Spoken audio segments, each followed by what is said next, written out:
Today, a bus driver and a Good Samaritan described what they did to help evacuate 10 kids from a burning school bus. We brought you that fire yesterday at 6 o'clock as breaking news. The school bus caught fire on I-35 in far north Fort Worth. The driver pulled onto the exit ramp right before Keller Hicks Parkway. Fox 4's Melissa Cutler talked to the bus driver and the Good Samaritan. Melissa, amazing story. You know, Clarice, it really is. It's actually an amazing story about two heroes, two heroines. One was an alert Good Samaritan and the other was a bus driver who didn't cave under pressure, even though she had only 3 years on the job. Heather Bowen didn't have time to panic. She was driving southbound on 35W near Golden Triangle, Fort Worth, and had 10 kids on her school bus when she knew something was wrong. I heard a loud noise and pulled over, and I contacted the dispatch, and they told me to proceed, and so I did. She didn't get far.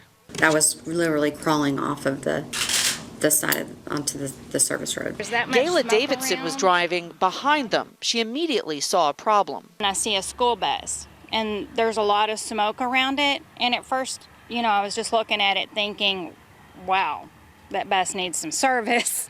She quickly saw it was much worse. And got right next to where the bus driver was and honked the horn and just kept honking until she looked at me, and then she slid her window to the side, and I told her, I said, your bus is on fire. Heather stopped, set the brake, turned the engine off, and got the kids off the bus. The two women walked the high schoolers about a quarter mile away in case the fire got bigger.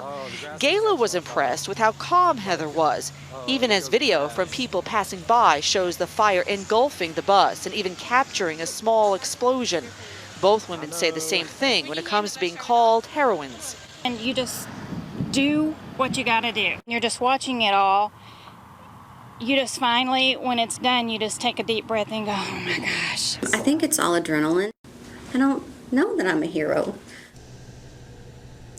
Now, Northwest ISD officials say it'll take up to 7 days, possibly 5 to 7 days, before the investigation into a cause is finished. But they point out that the bus, owned by Durham Bus Company, underwent 3 inspections within the last month and had all new tires.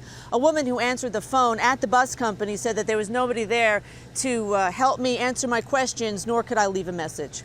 Back to you. All right, Melissa Cutler live in Justin. Thanks. In Frisco, 5 buses are still out of service after one of them caught fire. One bus broke out in flames near the intersection of Coit Road and El Dorado Parkway on November 18th. No one was injured in that fire. Frisco pulled 4 other similar buses out of service while investigating the cause.